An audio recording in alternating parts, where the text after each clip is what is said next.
ಶರಣೆಂಬೆನ ನಿನಗೆ ಶ್ರೀಹರಿಗೆ, ಶರಣೆಂಬೆನ ನಿನಗೆ ಶ್ರೀಹರಿಗೆ, ಶರಣೆಂಬೆನ ನಿನಗೆ ಶ್ರೀಹರಿಗೆ.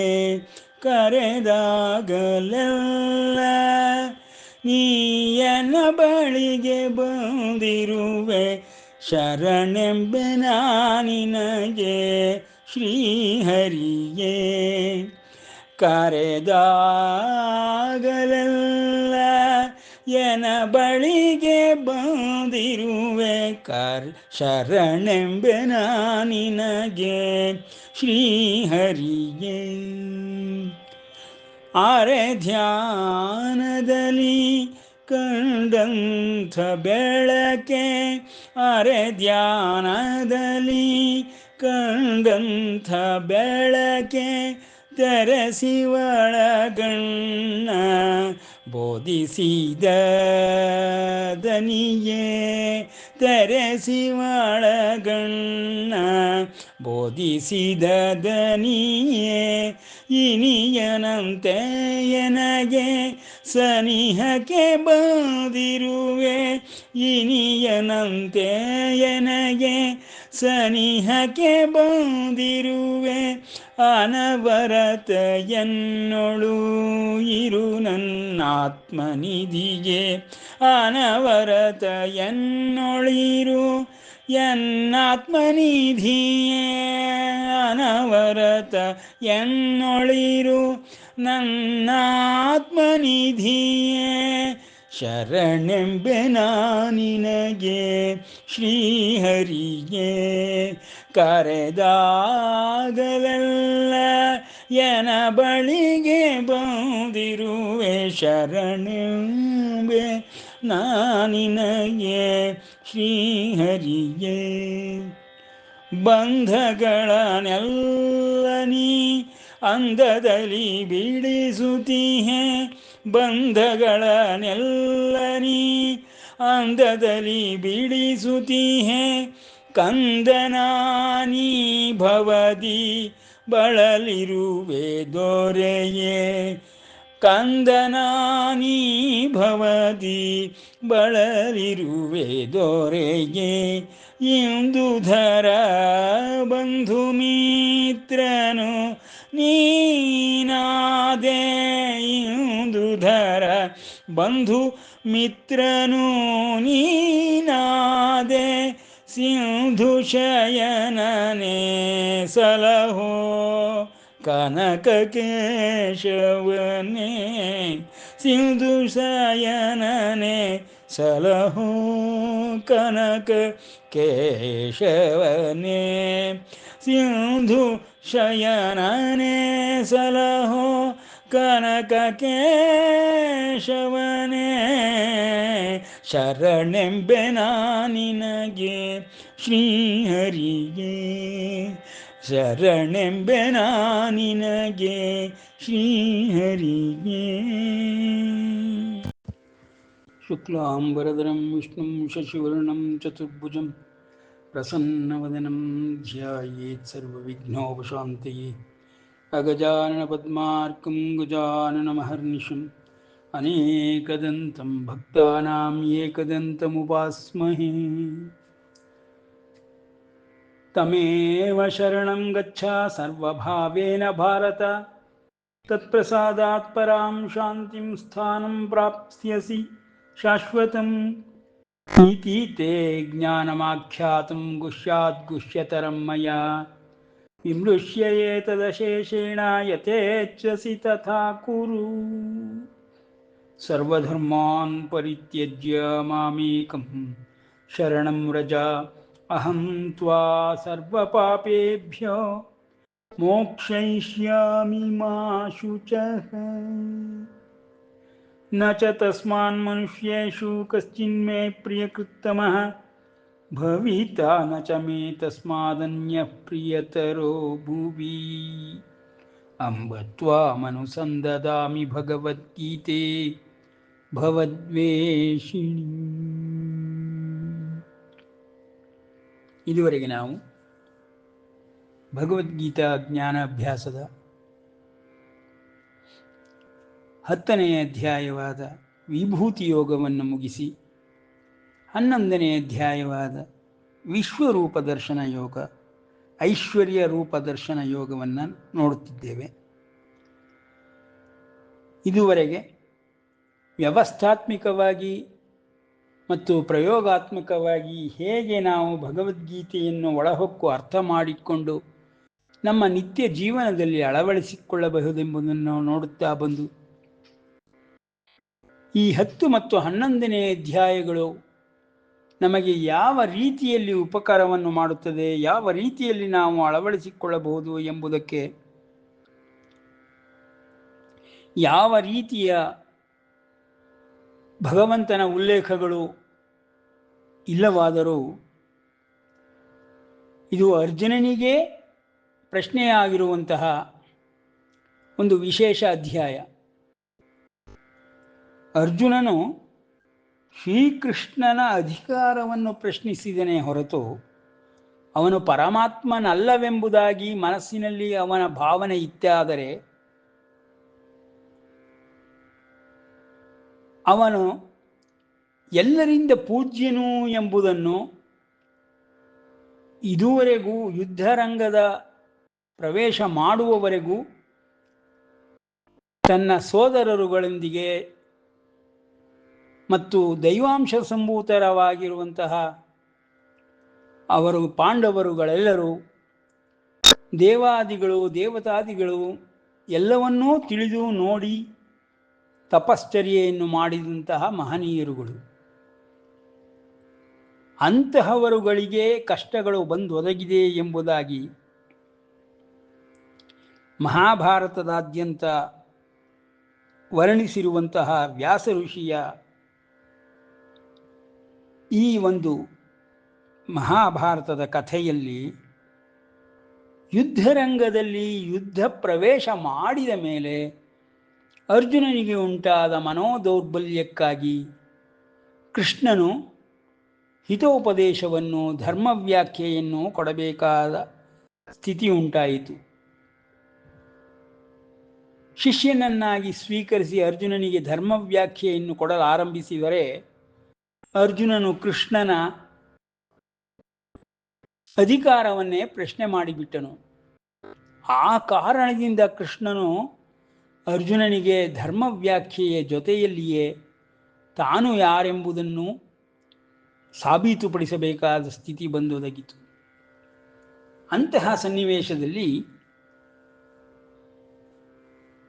ಕೃಷ್ಣನು ಗುರುವಾಗಿಯೂ ಮತ್ತು ಈ ವ್ಯವಸ್ಥೆಯನ್ನೇ ಮಾಡಿರುವವನಾಗಿಯೂ ಈ ವಿಶ್ವಕ್ಕೆ ಒಡೆಯನಾಗಿಯೂ ತಾನು ಹೇಗೆ ಕಾರ್ಯನಿರ್ವಹಿಸುತ್ತಿದ್ದೇನೆ ಎಂಬುದನ್ನು ಸಾಬೀತುಪಡಿಸುವುದಕ್ಕೋಸ್ಕರವಾಗಿ ಪರಮಾತ್ಮನು ಅರ್ಜುನನಿಗೆ ವಿಭೂತಿ ಯೋಗವನ್ನು ತಿಳಿಸಿದನು. ವಿಭೂತಿ ಯೋಗವನ್ನು ತಿಳಿಸಿದ ನಂತರದಲ್ಲಿ ಎಲ್ಲವೂ ನನ್ನ ಸ್ವಇಚ್ಛೆಯಿಂದ ನನ್ನ ಮನೋಸಂಕಲ್ಪದಿಂದಲೇ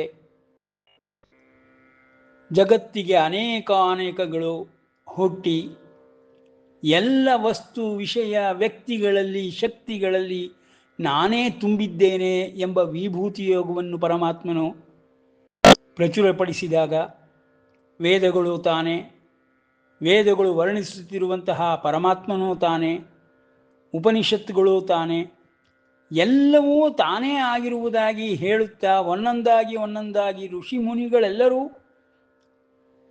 ಅವನ ಅಂಶ ಸಂಭೂತರೇ ಎಂಬುದನ್ನು ವಿಶದಪಡಿಸುತ್ತಾ ಬಂದ ಪರಮಾತ್ಮನು ಒಂದೊಂದೇ ವಸ್ತು ವ್ಯಕ್ತಿಗಳ ವಿಷಯಗಳನ್ನು ತಿಳಿಸುತ್ತಾ ವಿಭೂತಿ ಯೋಗವನ್ನು ಸಂಪೂರ್ಣ ಮಾಡುತ್ತಾನೆ.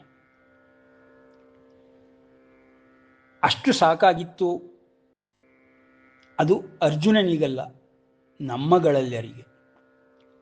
ಅವನ ವಿಭೂತಿ ಯೋಗ ಆಗಲಿ ವಿಶ್ವರೂಪ ದರ್ಶನವಾಗಲಿ ನಮ್ಮಗಳಿಗೆ ಕಾಣಿಸುವುದೂ ಇಲ್ಲ, ತಿಳಿಯುವುದೂ ಇಲ್ಲ ಎಂಬರ್ಥದಲ್ಲಿ ತೆಗೆದುಕೊಂಡರೆ ಅರ್ಜುನನಿಗೆ ತೋರಿಸುವ ಸಲುವಾಗಿಯೇ ವಿಭೂತಿ ಯೋಗವನ್ನು ವರ್ಣಿಸಿದನು. ಅದನ್ನೇ ತನ್ನ ದೇಹದಲ್ಲಿ ಏಕತ್ರ ಇರುವುದಾಗಿಯೂ ತಾನು ವಿಶ್ವದೇಹಿಯಾಗಿಯೂ ಇರುವುದೆಂಬುದನ್ನು ಸಾಬೀತುಪಡಿಸಿ ಈಗ ವಿಶ್ವರೂಪ ದರ್ಶನವನ್ನು ತೋರಿಸುತ್ತಲಿದ್ದಾನೆ. ಇವುಗಳನ್ನು ನೋಡುವುದು ಸಾಧ್ಯವಿಲ್ಲವೆಂಬುದಾಗಿ ನಮಗೆ ಅನ್ನಿಸಿದರೂ ಪರಮಾತ್ಮನ ದಿವ್ಯ ವ್ಯವಸ್ಥೆ ಮತ್ತು ಪರಮಾತ್ಮನ ಒಡೆತನ ಈ ವಿಶ್ವದ ಮೇಲೆ ಹೇಗಿದೆ ಎಂಬುದನ್ನು ಸಾಬೀತುಪಡಿಸುವಂತಹ ಈ 2 ಅಧ್ಯಾಯಗಳು ವಿಭೂತಿ ಯೋಗ ಮತ್ತು ವಿಶ್ವರೂಪ ದರ್ಶನ ಯೋಗ ಪರಮಾತ್ಮನ ವಿಷಯದಲ್ಲಾಗಲಿ, ದೇವಲೋಕದ ವಿಷಯದಲ್ಲಾಗಲಿ, ದೇವರ ವಿಷಯದಲ್ಲಾಗಲಿ ಯಾರಿಗೂ ಕಿಂಚಿತ್ತೂ ಅನುಮಾನಗಳು ಉಳಿಯದಂತೆ ಇವೆರಡು ಅಧ್ಯಾಯಗಳನ್ನು ಪರಮಾತ್ಮನು ಜಗತ್ತಿಗೆ ಕೊಟ್ಟಿರುವನು. ಅರ್ಜುನವನ್ನು ನೆವವನ್ನಾಗಿಟ್ಟುಕೊಂಡಿರುವನು. ಅದನ್ನು ಮನಸ್ಸಿನಲ್ಲಿ ಇಟ್ಟುಕೊಂಡು ನಾವುಗಳು ಇವೆರಡೂ ಅಧ್ಯಾಯಗಳನ್ನು ಅರ್ಥ ಮಾಡಿಕೊಳ್ಳಬೇಕು. ಹೀಗೆ ವಿಶ್ವರೂಪ ದರ್ಶನವನ್ನೇ ಅರ್ಜುನನಿಗೆ ತೋರಿಸಿದ್ದು ಮಾತ್ರ ಇನ್ಯಾವ ದೇವತೆಗಳು ಇದುವರೆಗೆ ನನ್ನ ಈ ರೂಪವನ್ನು ನೋಡಿಲ್ಲ ಎಂಬುದಾಗಿ ತನ್ನ ಯೋಗ ಸಿದ್ಧಿಯ ಮಹಿಮೆಗಳನ್ನು ಪರಮಾತ್ಮನು ಆಗಾಗ್ಗೆ ವರ್ಣಿಸುತ್ತಾನೆ. ಅತ್ಯಂತ ಪುಣ್ಯಕರವಾದಂತಹ ವಿಶೇಷವಾದ ಯೋಗ ಸಿದ್ಧಿಗಳನ್ನು ಪಡೆದುಕೊಂಡಿರುವಂತಹವರು ಮಾತ್ರ ಪರಮಾತ್ಮನ ಸನ್ನಿಹಕ್ಕೆ ಹೋಗಲು ಸಾಧ್ಯ ಮತ್ತು ಇವುಗಳೆಲ್ಲವನ್ನು ನೋಡಲು ಸಾಧ್ಯ ಎಂಬುದನ್ನು ಪದೇ ಪದೇ ವ್ಯಾಸರು ವರ್ಣಿಸುತ್ತಲೇ ಇರುತ್ತಾರೆ. ಅಂತಹ ವಿಶ್ವರೂಪ ದರ್ಶನವನ್ನು ಪರಮಾತ್ಮನು ಈಗ ಅರ್ಜುನನಿಗೆ ತೋರಿಸುತ್ತಾ ದಿವ್ಯವಾಗಿರುವಂತಹ ಸೂರ್ಯನೋಪಾದಿಯಲ್ಲಿ 100 ಸೂರ್ಯರ ಬೆಳಗನ್ನು ಬೆಳಗುವಂತೆ ತನ್ನ ದೇಹದೊಳಗಿಂದ ಯೋಗ ಸಿದ್ಧಿಗಳನ್ನು ಪ್ರದರ್ಶಿಸುತ್ತಾ ಶ್ರೀಕೃಷ್ಣನು ಮಹಾವಿಷ್ಣುವಿನ ಮಹಾರೂಪವನ್ನೇ ಜಗತ್ತಿನ ಮುಂದೆ ಇಟ್ಟಿದ್ದಾನೆ. ಇದನ್ನು ನೋಡಿದ ಅರ್ಜುನನು ಭಯಭೀತನಾಗುತ್ತಾನೆ ಮತ್ತು ತನ್ನ ಒಂದು ಅವಸ್ಥೆಯನ್ನು ತಿಳಿದುಕೊಂಡ ನಂತರದಲ್ಲಿ ನಾನೆಂಥ ಹುಲು ಮಾನವ, ಪರಮಾತ್ಮನ ಈ ದಿವ್ಯ ಭವ್ಯ ರೂಪದ ಮುಂದೆ ಮತ್ತು ಅವನ ಈ ವಿಶ್ವದ ಮುಂದೆ ನಾವೆಷ್ಟರವನು ಎಂಬ ಅರ್ಜುನನ ಭಾವವು ಅವನಲ್ಲಿ ಉಳಿದಿದ್ದ ಕಿಂಚಿತ್ ಅಹಂಕಾರವನ್ನು ನಾಶ ಮಾಡಿಬಿಡುತ್ತದೆ. ಆ ಒಂದು ದಿಸೆಯಲ್ಲಿ ಪರಮಾತ್ಮ ವಿಶ್ವಕ್ಕೆ ಒಡೆಯನು, ತಾನೇ ವಿಶ್ವಸ್ಮೈ ನಮಃ ಎಂಬಂತೆ ವಿಶ್ವಕ್ಕೆ ತಾನೇ ಅಧಿಪತಿಯಾಗಿ ವಿಶ್ವವನ್ನೇ ನಡೆಸಿಕೊಂಡು ಹೋಗುತ್ತಿರುವವನು ಎಂಬುದಕ್ಕೆ ಈ 2 ಅಧ್ಯಾಯಗಳೇ ಸಾಕ್ಷಿ. ಇದನ್ನು ಚಿತ್ರೀಕರಣಗೊಳಿಸುವಂತೆ ಪರಮಾತ್ಮನು ತೋರಿಸಿದ್ದಾನೆ. ಇದು ಪ್ರತಿಯೊಂದು ಮನಸ್ಸಿಗೂ ಅರ್ಥವಾಗುವ, ತಿಳಿಯುವ, ಕಾಣುವ ವಿಷಯಗಳು. ಅದನ್ನೇ ಅರ್ಜುನನು ವರ್ಣಿಸುತ್ತಾ 15ನೇ ಶ್ಲೋಕ ವಿಶ್ವರೂಪ ದರ್ಶನ.